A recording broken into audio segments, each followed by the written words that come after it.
Hi everyone, today's topic is about normalizing your child's feelings. What does normalizing mean? It means to validate whatever your child is feeling at that moment. It might not necessarily make sense to you why your child is so scared, so anxious, so sad at that moment, but it makes sense to her, and that has to be normalized and validated. I give you an example. Your child is shy and is anxious to go to a gathering. She says, I don't want to go, I'm anxious. Not normalizing would look something like this.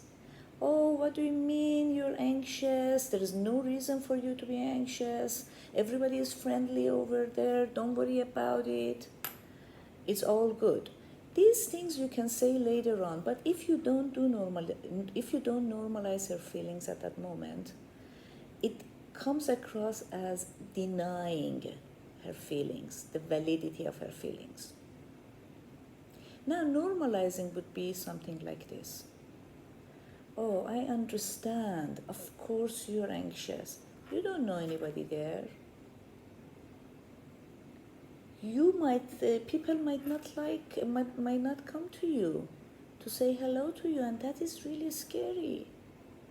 I would have been scared too if I were you. Of course you're anxious. That is normalizing. You're saying your anxiety makes sense in the context of the situation. I understand it. That puts your child at ease to hear you out, to problem solve later. You don't normalize whatever you say comes from this ear, goes out from the other one. Normalize, normalize, normalize.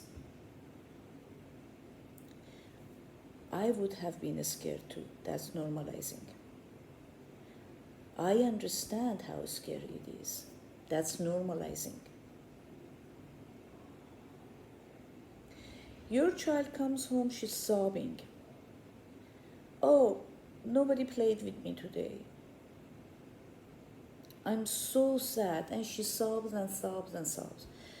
Not normalizing would look like this. Oh, you're constantly crying. You always cry. This is nothing to cry about. People are dying in the world and you're crying about a friend didn't play with you? What's wrong with you? Come on, get it over with. This is not normalizing, this is denying the feelings. It makes your child feel even worse. Normalizing would look like this.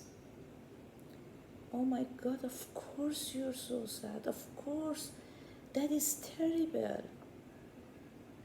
I understand. I would have been so sad myself if that would happen to me. In fact, I felt like this. It happened something similar to me when I was a child, and I felt this way. That is normalizing.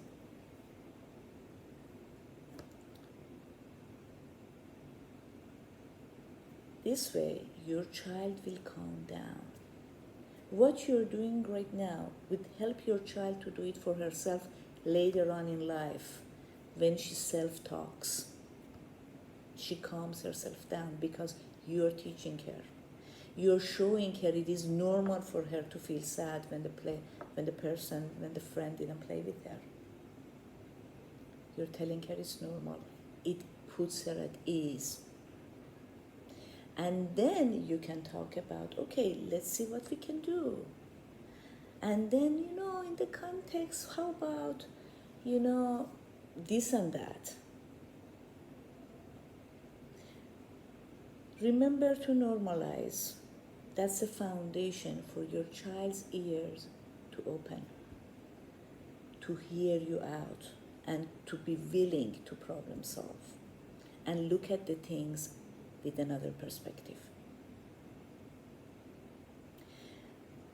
So, two ways of normalizing. Bring your own stories, similar scenarios as your child when you were a child. Tell that to your child, it normalizes her feelings and her situation. Second one is put yourself in her shoes and understand with that kind of a thinking she would feel that way. And tell her that, of course, if I would think that I go to a party and nobody is gonna be my friend, of course I would be anxious. So bring it in the context of her thoughts and normalize the feelings. Hope this video was helpful for you, and I see you in another video. Be well.